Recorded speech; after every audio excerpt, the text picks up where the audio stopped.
Eh bien bonjour à tous, j'espère que vous allez bien, on se retrouve sur Final Fantasy VII Ever Crisis pour parler des nouveautés de la semaine, donc notamment des nouveautés qui sont sorties hier. J'avais prévenu que malheureusement hier j'allais pas pouvoir couvrir les nouveautés qui sortaient et qu'on en parlerait d'ailleurs ce matin. Alors désolé si j'ai peut-être un petit peu la voix cassée. Disons qu'hier c'était une journée team building au niveau de mon travail et hier soir on est sorti, on a fait un petit peu la fête et j'ai plus trop de voix. Voilà, donc ça devrait quand même bien se passer pour la vidéo, mais ma voix est peut-être un petit peu différente de d'habitude. Je vous mettrai les timecodes en description. Écoutez, sur ce, on est parti, direction les notices. On va commencer par parler de l'arrivée de Ifrit X. Ça y est, on a l'expansion du Ferrier de Ifrit. On peut monter le Hellfire jusqu'au niveau 10, sous réserve de passer le X1 et le X2, qui vous débloquent l'entièreté de cette nouvelle extension de ce Ferrier. On a 3 nouveaux niveaux dans les quêtes d'invocation, donc le Verrière 3, le X1 et le X2. J'ai fait le Verrière 3, j'ai fait le X1, et il n'y a quasiment aucune difficulté dans ces deux combats. J'ai fait quelques tries sur le X2, et honnêtement, ça attendra. Voilà, pour l'instant, je suis pas trop pressé. Disons qu'on n'a pas spécialement la stamina également pour farmer en fait cette nouvelle invocation. Personnellement, j'ai Ramuh à faire avant, j'ai Shiva Ramuh également à faire avant, et on a beaucoup d'événements également à farmer en ce moment. Donc niveau stam, il faut choisir ses priorités. Avec l'arrivée de ce Ifrit X, il y a une petite campagne avec des missions. Donc les missions de campagne nous permettent de récupérer jusqu'à 70 tickets d'invocation classiques, donc 7 multi, 3 étoiles et plus. Et les missions, elles sont quand même plutôt simples. Il faut synthétiser des matérias, se connecter une fois à la guilde, dépenser 500 de stam n'importe où dans le jeu, dépenser 200 et 100 de stam n'importe où dans le jeu, faire une tentative sur Ifrit dans n'importe quelle difficulté, vous pouvez très bien faire en mode normal, et collecter 50 items du haut vent. Donc ça, d'ailleurs ça je pourrais le terminer, mais il me reste juste ça là-dedans. Alors moi les tickets en ce moment ça me file absolument rien, je me fais turbo shaft par les tickets. Dites-moi si vous avez des choses dans les tickets, mais en ce moment les invocations gratuites et les tickets pour moi c'est une catastrophe monumentale. Avec cette sortie du coup de Ifrit, les 70 invocations, il n'y a que ça. Voilà, il n'y a que ça, il n'y a pas d'autres choses qui sont arrivées. Ensuite, on a l'arrivée du nouveau Critical Threat. Donc on le savait, il nous l'avait annoncé, on a le Critical Threat Eligor qui est arrivé également jeudi, donc avec les tickets de bronze et les tickets d'argent dans un premier temps, nous permettant de récupérer une arme free-to-play pour Vincent. Donc on va aller voir rapidement dans l'événement qu'est-ce que ça nous propose, tout ça, au niveau de la faiblesse, au niveau des niveaux à réaliser. Donc en solo, on a X2, X1, 7 niveaux à faire en solo pour farmer les tickets, et on a un niveau journalier. Et en coop, on a 3 niveaux, voilà, nous permettant de récupérer des tickets également. À savoir que les Brainstones de cet événement, ce sont des Brainstones magiques, vous permettant d'augmenter qui ont plus de chances de vous donner de la M-Attack et de la défense magique également quand vous les utilisez. Au niveau maintenant des missions, donc on a les dailies classiques qui nous demandent de dépenser de la stamina pour récupérer différents types de tickets, des bronzes et des argents. Et au niveau des missions événements, dépenser de la stam en coop, crafter de la matéria, dépenser de la stam n'importe où dans le jeu, et monter également l'arme free-to-play, donc celle de Vincent, au niveau 90. Et ça, c'est assez nouveau depuis notamment l'événement crossover FF6. Il n'y avait pas ça avant de souvenir, mais maintenant, en fait, quand vous montez l'arme de l'événement, et du coup, vous avez un coffre qui vous rend en fait les matériaux que vous avez utilisés pour monter cette arme free-to-play. Donc c'est vraiment du free-to-play. On vous donne tout pour monter l'arme au B10 et niveau 90 ou niveau 80 des fois, parce que là sur l'arme de Red 13 par exemple qu'on va voir dans l'event FF6, c'est niveau 80, mais ça je trouve ça très bien. Honnêtement, ça évite de claquer en fait des trucs pour ces armes free-to-play et de récupérer en fait des composants pour des armes un petit peu plus intéressantes qu'on dropperait en invocation. Et au niveau des tickets, donc au niveau des deux price detail, donc le level 1 pour les tickets de bronze, on a l'arme de Vincent, des matériaux 5 étoiles pour crafter des matérias, des tickets d'invocation classiques. Au level 2, c'est pareil, l'arme de Vincent, des tickets d'invocation 4 étoiles et plus cette fois-ci. Et après, level 3, c'est l'arme Memory, level 4, arme Memory, level 5, matériaux pour les matérias et Memory, et level 6, matériaux pour les matérias ainsi que des matériaux d'armes. Et après, level 7, celui qui tourne en boucle quand vous le faites. Et au niveau des price detail, du niveau du pool des tickets d'argent, c'est pareil, on retrouve l'arme de Vincent, des mithril or, des tickets d'invocation. Ici c'est pareil, on passe sur des tickets d'invocation 4 étoiles et plus. Donc vous avez une multi 4 étoiles et plus et une multi classique à récupérer via ces deux types de tickets. Level 3, on a des weapon parts de Vincent ainsi que son arme. Level 4, pareil, weapon part et l'arme. Level 5, des weapon parts et des mithril. Et au level 6, des mithril et des magic branding stone. Et le level 7, bon, bah, c'est celui qui tourne évidemment en boucle comme j'ai dit. Donc voilà au niveau de l'événement Critical Sweat. On aura très certainement une partie 2 sûrement la semaine prochaine, parce que l'événement finit le 5, donc la semaine prochaine on aura sûrement les tickets d'or, l'arrivée des crash battles, etc. Au niveau difficulté, actuellement Eligor il est quand même pas bien compliqué, même les ex, honnêtement je les ai pulvérisés. Après je suis un joueur des One, certes, ça sera peut-être pas le cas de tout le monde, mais j'attends de voir vraiment le crash battle et ce que ça va nous proposer dans cet événement.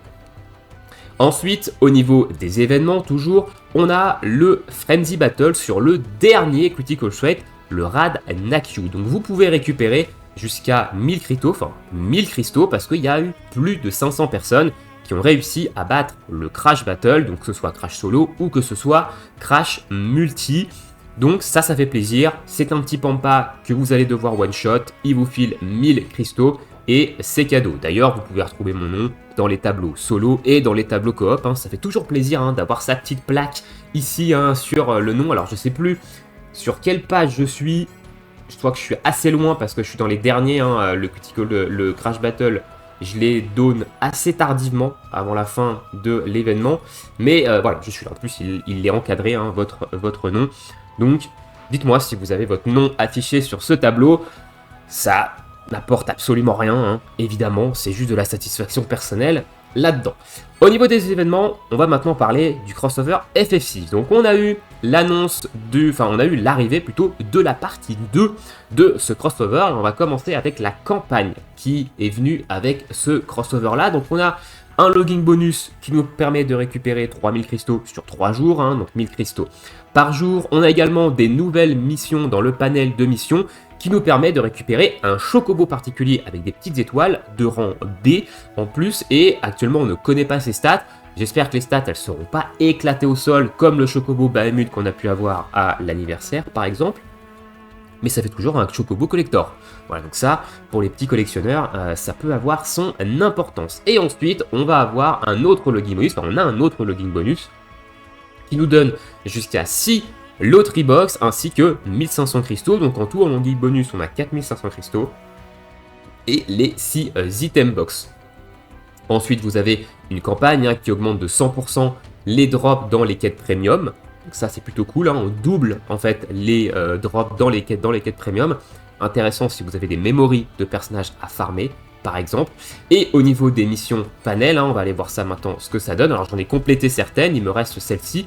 Dépenser de la stam, se connecter 5 jours, faire 10 combats en coop dans un événement, voilà, que ce soit le Critical Sweat ou l'événement TFF6, faire 9 quêtes premium et clear 3 fois en fait le deuxième en fait combat journalier qui s'est débloqué dans l'événement. Au niveau des petits coffres maintenant, donc on a toujours des petites emotes ici en rapport avec FF6, et dans le coffre 9 on a ce fameux chocobo qui est un chocobo de rang B océan. Voilà, qui va vous permettre en fait de clean la dernière zone de Junon qui demande des chocobos océan, en espérant qu'il ait un bon rare drop rate, voilà, un bon pourcentage sur cette ligne là, parce que je trouve que c'est ce qui est le plus intéressant. Le reste c'est un petit peu aux F tier, honnêtement. Alors maintenant au niveau de l'événement, du coup, donc on a vu la campagne, maintenant au niveau de la partie 2 de l'événement, ils nous ont rajouté des niveaux, on a une nouvelle boutique, une nouvelle monnaie, etc. Assez classique pour ce type d'événement là.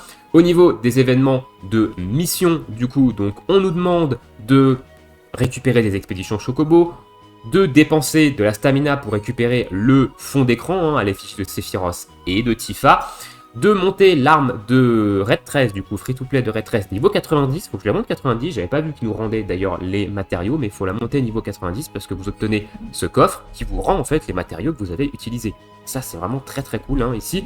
Faire de l'upgrade de matériel, et après j'ai dû en terminer d'autres, mais il y a d'autres petites missions, et c'est pareil, c'est des missions quand même plutôt simples, plutôt classiques dans ce type d'événement là. Au niveau des stages maintenant, on a quelques nouveaux stages d'histoire, je crois qu'on en a 3, on doit avoir l'Esper Defender, le combat et le returner hein, ici. Au niveau du solo, vous avez le journalier 2, hein, donc le Kefka 2 journalier. Le niveau X3 de Kefka qui est plutôt compliqué, honnêtement, c'est l'un des X3 les plus compliqués qu'on ait eu dans ces derniers events de ces derniers mois. Hein. C'est vrai que dernièrement, les X, c'était vraiment bidon. Là, le X3 de Kefka, il est particulièrement compliqué pour une certaine catégorie de joueurs, je pense. Donc les joueurs récents vont avoir extrêmement de mal à passer ce X3, et même des joueurs Day One ont eu beaucoup de mal à passer ce X3. Moi, j'ai fait quelques tries avant de comprendre que j'allais partir en mono-élément. Personnellement, je suis parti avec une team mono-élément autour de la faiblesse glace. Et je l'ai bourré à la glace. Voilà, j'ai un peu tempo durant sa barre de foudre parce que j'avais pas de dégâts de foudre ni de baisse de reste foudre. Et du coup, sur sa barre de glace, j'ai bourriné et c'est passé. Voilà, après ça dépend de la puissance de votre DPS. Mais je trouve ça plutôt bien qu'ils aient remis du X3 qui donne un petit peu de challenge. Moi, je trouve ça plutôt bien. Alors, c'est pas l'avis général. Hein. Je peux comprendre que c'est assez frustrant de ne pas arriver à passer un niveau X. Mais moi, je trouve ça quand même plutôt pas mal. Et au niveau des solos, par contre, j'en ai oublié. Hein, on a ici des nouveaux niveaux. Je crois qu'on doit avoir le... Alors, on a le Kefka 4 ici en niveau solo. Et je crois que c'est tout. Le Kefka 3, on l'avait déjà avant. Hein, je crois qu'il ne donne pas les nouveaux matériaux. Si, on a celui-ci, le Kefka 3 qui a été rajouté. Et possiblement, peut-être le Kefka 2. Non, pas le Kefka 2, c'est les anciens. Donc on a le Kefka 3 et Kefka 4 en niveau solo qui ont été rajoutés. Et au niveau de la coop, on a également un niveau X en coop. Donc ça, c'est très bien parce qu'ils avaient fait la même chose lors du crossover Monster Hunter. Je ne l'ai pas encore fait, mais je vais très certainement le faire avec des personnes de la guilde. Hein. Maintenant qu'il y a pas mal de personnes en plus qui ont passé le solo, on connaît le fight, etc. Donc ça, c'est vraiment très cool. Hein. Moi, j'aime beaucoup quand ils font ce genre de choses. Qu'on ait des niveaux coop avec un petit peu de difficulté et tout, moi je trouve ça vraiment cool. Et on a également le Kefka 4 en coop qui a été rajouté pour farmer les nouveaux matériaux. Au niveau maintenant, là il n'y a pas de nouveau niveau hein, là-dedans. Assez classique. Au niveau du shop d'exchange maintenant, donc ils ont rajouté ici l'arme de Red Trace, ils ont rajouté des Branding Stones, on a également une multi 4 étoiles et plus. Il y a des memories de Red Trace également qui ont été rajoutées, mais là vous les voyez pas parce que je les ai prises. Il y avait également, je crois qu'il y avait une multi 4 étoiles et multi classique pardon, que j'ai déjà prise également. Et je crois que c'est tout. Voilà ce qu'ils avaient rajouté dans la flashy. Et la nouvelle boutique, les Blue Feather, hein, on a également d'autres trucs.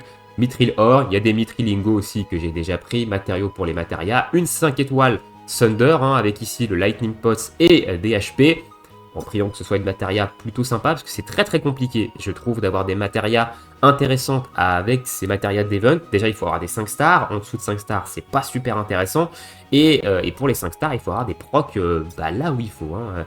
Des weapon parts de Red 13, et après c'est plutôt classique, hein, des matériaux pour améliorer les armes, des matériaux pour crafter les matérias, les bookmarks, les choco boosters, tout ça, enfin, si vous êtes là depuis un petit moment, vous commencez à connaître les pièces, les gills, c'est plutôt classique. Donc voilà au niveau de l'événement et de la partie 2 du crossover de FF6. Écoutez, je crois qu'on a fait le tour au niveau des news en ce qui concerne les événements, en ce qui concerne les campagnes. Et du coup, on va parler maintenant, avant de parler de la bannière de Cloud, de l'annonce du prochain Guild Ranking. Hein. Donc ça, déjà, je trouve ça très bien qu'ils fassent une annonce une semaine avant. Maintenant, ça laisse le temps un petit peu de se préparer, peut-être de changer sa wishlist aussi sur les différents portails. Et ça nous donne également une indication sur le portail qui va sortir en même temps que la Guild Battle. Donc la Guild Battle 5, elle va commencer la semaine prochaine, le 21 novembre, donc jeudi 21 novembre, à 3h du mat chez nous. Oui, c'est 3h. Oui, 3h du mat chez nous. Et il nous donne également l'info de la faiblesse. Et l'info de la faiblesse, ce sera de la magie de foudre. Le dernier Guild Battle, c'était de la physique d'eau, et déjà c'était compliqué. Du moins dans ma guilde, il y avait très peu d'optique de physique eau. Hein. Il fallait soit du Glen, soit avoir pool sur Engil, etc. Enfin, on a fini top 99e quand même hein, sur le dernier Guild Battle parce que c'était compliqué en fait sur cette faiblesse. Mais alors là, foudre magique, c'est encore beaucoup plus compliqué. Parce qu'en foudre magique, actuellement, qui tape vraiment fort au niveau du jeu, on n'a que deux options. On a soit Tifa de Monster Hunter, qui a quand même été globalement assez peu invoqué. Hein. Les gens se sont concentrés soit sur Iris, soit sur Cloud ou Zac. C'est vrai que Tifa a été globalement, enfin du moins dans ma guilde, peu invoqué. Donc déjà ça, et bah c'est compliqué. Ou alors, la deuxième option qui est sortie plus récemment et qui pareil a été skip par un grand nombre de personnes, c'est Vincent Halloween. Parce que, bah évidemment, c'est une bannière featurée, on savait qu'il allait avoir un crossover en novembre, on sortait évidemment de la célébration d'anniversaire, certains joueurs étaient à poil au niveau cristaux, donc ils ont profité du mois d'octobre en fait pour skip les bannières et pour se refaire des cristaux pour le crossover qui allait avoir lieu. Donc, eh ben, ces deux options-là, l'une limitée qui est sortie en fin de crossover et l'autre qui est une bannière Halloween qui a été skip par une partie également des joueurs, ça fait que, eh ben, dans cette faiblesse, il n'y a pas grand chose et je pense que ça va être un guild battle encore plus compliqué que le précédent, du moins pour ma guilde en tout cas. Ça nous donne également une indication, c'est que la bannière de Tifa de FF6 qui sortira du coup la semaine prochaine pour clôturer un peu les 4 bannières de ce crossover aura très certainement un rapport avec la faiblesse, avec la foudre magique. Alors est-ce que ce sera une nouvelle arme foudre magique pour donner une alternative au crossover Monster Hunter? C'est totalement possible, hein, pour les joueurs notamment qui ont commencé avec l'anniversaire. Ou alors, est-ce que ce sera une arme qui va venir comboter avec l'arme de Monster Hunter? Donc, je sais pas, une arme qui va la buffer, par exemple, et qui va la buffer dégâts foudre aussi, qui va faire baisse de dégâts, augmentation de dégâts foudre, pardon, et baisse de défense magique, par exemple, hein, un petit peu comme ce que fait la Slay the Day de Glenn avec l'augmentation de dégâts d'eau et la baisse de défense physique. Ça peut tout aussi être ça. Réponse la semaine prochaine, hein, voilà, pour savoir un petit peu là-dessus. Moi, j'aimerais bien que ce soit une nouvelle arme de dégâts de foudre magique pour donner une alternative justement à cette arme de Monster Hunter qui a, je pense, globalement été peu invoquée, hein, notamment par des free-to-play et des low spenders. Ça serait plutôt sympa, et notamment aussi pour les nouveaux joueurs qui ont commencé avec l'anniversaire et qui ont sûrement skip en fait Vincent également. Donc, réponse la semaine prochaine. Et on va finir cette vidéo du coup avec mon avis sur la troisième bannière crossover. Et du coup, c'est Cloud qui a fait son arrivée. Alors il a toujours l'arme ultime de Iris. Hein. J'avais déjà donné mon avis sur cette arme ultime dans la première bannière, donc celle de Iris. Voilà, et c'est une arme ultime très forte, hein. C'est très très fort comme arme ultime. Maintenant, est-ce qu'elle est ultra mandatory? Est-ce qu'il faut aller la récupérer? Ça, c'est à vous de voir. Son arme ultime actuellement free-to-play pour Iris, elle est également très forte. Mais c'est vrai que cette arme ultime-là, le Princess Guard, elle est particulièrement puissante également dans certains combats. Allez, je vais vous donner mon avis du coup sur Cloud. Donc au niveau de Cloud, au niveau du skin du costume, je le trouve sympa. Alors après, comme j'ai dit, j'ai pas joué à FF6, hein, donc évidemment ça me parle pas un petit peu le skin, mais je trouve quand même plutôt sympa le skin. Et vous rajoutez la batte de baseball cloutée que vous avez en arme de guild, hein, de Cloud, et vous avez un Cloud de la street qui met des coups de batte. Voilà, je trouve que ça va plutôt bien avec le costume, la batte cloutée. Voilà, ça fait un peu bad boy de la street là, donc franchement plutôt sympa au niveau du skin du costume. Maintenant, au niveau des air habilités. Alors, c'est pas un mauvais costume, au contraire, mais c'est pas son meilleur costume non plus. Ici, on a le Physical and Magic Ward qui augmente de 15% la défense physique et la défense magique, que je trouve très bon. C'est une très bonne air habilité défensive, et notamment si vous avez du mal à récupérer de la défense magique et de la défense physique sur votre Cloud pour certains gros combats et qui font quand même assez cher, ça peut être une très bonne option en costume défensif. Voilà, donc ça, je trouve ça vraiment très bien. Maintenant, la Physical Ability Mastery, sa deuxième air habilité, 15% de dégâts supplémentaires de physique, en fait, quand vous avez la jauge de commande, la petite jauge à droite au maximum en posture d'attaque. C'est toujours ça de prix, ça vaut pas du tout un Arcanum, hein, attention, mais comme j'ai dit, si vous avez besoin de défense sur Cloud, et que en fait avec un Arcanum il prend beaucoup trop cher, moi je trouve que ça reste quand même un bon costume défensif, même si c'est pas un turbo costume OP, c'est quand même un très bon costume de manière globale, au moins ça reste mon avis. Et au niveau de son arme, alors son arme, moi je la trouve très forte, je la trouve vraiment très très forte, hein. Donc c'est une arme qui va taper physique non élémentaire en mono-cible et qui va augmenter ses dégâts de feu, donc de plus 2, ses dégâts de glace de plus 2 et ses dégâts de foudre de plus 2, sans aucune condition de PV. C'est ce qu'il faut noter également, c'est que d'habitude, on a une petite condition, soit 50% et plus, soit 70% et plus. Là, il n'y a absolument aucune condition de PV. Vous faites l'attaque pour 4 d'ATB, vous avez triple augmentation de dégâts élémentaires. Et c'est une arme qui va extrêmement bien avec les différents builds de Cloud. Cloud, il a un build foudre physique, il a un build feu physique et il a un build également glace physique avec son arme du demi-anniversaire. Donc ça match très bien avec ces 3 builds élémentaires principaux.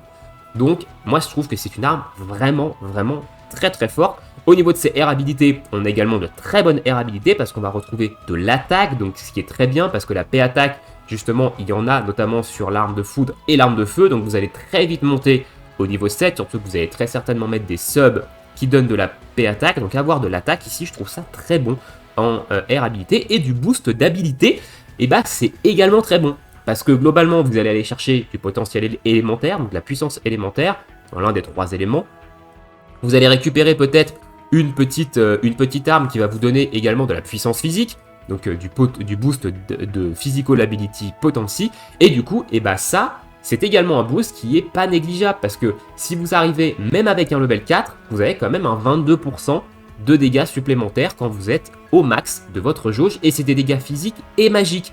Donc ça veut dire que vous augmentez également les dégâts des limites qui tapent sur les 2 stats. Donc ça, c'est une très bonne habilité également. Donc je trouve vraiment que l'arme, elle est plutôt forte. On a en plus de ça des slots qui boostent Fire, Ice et Foudre, hein, donc feu, glace et foudre. Très bon si vous voulez utiliser cette arme et que vous voulez utiliser des matérias à côté parce que vous voulez mettre une autre arme avec. Ça peut être également très intéressant. Et la chose que je trouve encore plus intéressante avec cette arme-là, c'est que en fait le OB6 ici n'est pas spécialement obligatoire parce que vous allez augmenter en fait le max spot de mid à height, mais il va quand même falloir faire 2 fois l'attaque pour avoir plus 3 d'augmentation. Et globalement, ce que je trouve le plus intéressant avec le OB6, notamment la durée du buff, qui est quand même de 45 secondes, avec un petit peu de buff debuff, extension, ça peut monter jusqu'à plus d'1 minute, ça peut être quand même plutôt sympa, et surtout, c'est les air habilités et les stats ici qui vont être plutôt intéressantes à récupérer, plus que, évidemment, le max spot de height, parce que, est-ce que vous allez faire 2 fois l'attaque? En général, vous allez faire 1 fois l'attaque, et après, vous allez spammer, en fait, votre attaque élémentaire pour profiter un maximum du buff.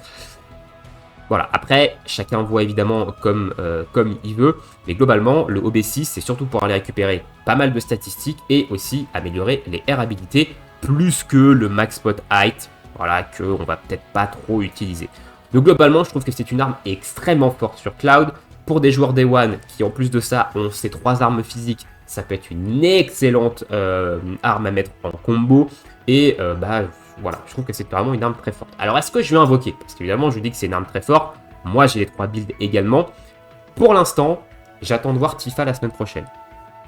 J'ai pas mal de cristaux. J'ai également la multi qu'on nous a offert, que j'ai pas utilisé. Donc, pour l'instant, j'attends. Il y aura sûrement des invocations la semaine prochaine. Je ferai mon choix la semaine prochaine en fonction de la bannière de Tifa. Mais ce que je peux déjà vous dire, c'est que je vais au moins aller récupérer l'arme une fois. Je vais au moins aller la récupérer 5 étoiles. Ça, c'est une certitude. Donc, au niveau des stamps, j'irai au maximum, enfin au minimum, jusqu'au stamp 6. Peut-être si je la drop avant, on s'arrêtera avant. Enfin, quoique non, j'irai peut-être jusqu'au stamp 6. Si on la drop avant, ça permettra de gratter quelques petits doublons. Donc, au minimum, j'irai ici, si jamais Tifa est plus intéressante que le reste. Si Tifa m'intéresse pas plus que ça, j'irai très certainement OB6, l'arme de Cloud. Voilà, c'est un petit peu mes plans actuellement. Et j'irai également récupérer un exemplaire de l'arme de Iris. Donc ça, je l'avais déjà dit également que j'irai au moins récupérer un exemplaire de son arme, parce que c'est également une arme qui est plutôt intéressante en 5 stars. Donc j'irai au moins récupérer un exemplaire de son arme ici. Donc voilà. On avisera la semaine prochaine en fonction de la bannière de Tifa. Si Tifa m'intéresse pas trop, ce sera 5 étoiles sur Iris, OB6 très certainement sur Cloud. Voilà un petit peu les plans que j'ai actuellement qui peuvent changer avec la bannière de Tifa. Écoutez, voilà, on a fait le tour un petit peu pour les nouveautés qui sont sorties ce jeudi. Alors, on n'a pas fait du tour au niveau de la coop, hein, rapidement. C'est vrai que vendredi, c'est le reset de la coop. Et du coup, il n'y a pas grand-chose. Voilà. Si vous avez déjà fait en fait ces deux boss au max, il n'y a pas de nouveaux niveaux, il n'y a pas de nouveaux cristaux à aller récupérer. Et au niveau des waypoint parts, ce sont des waypoint parts de Iris, hein, aujourd'hui, qu'il faut récupérer, que j'ai récupéré ce matin. Voilà. C'est des waypoint parts de Iris. Pensez à les prendre, c'est toujours ça de prix. Elle a des armes limitées en plus de ça. Ça peut permettre de gratter quelques petites étoiles. Voilà, au niveau des news, je vous laisse ici. Je vous souhaite à tous une très bonne journée, une très bonne soirée. Bon jeu et à bientôt. Dites-moi ce que vous pensez de tout ça dans l'espace commentaire. Ciao, ciao.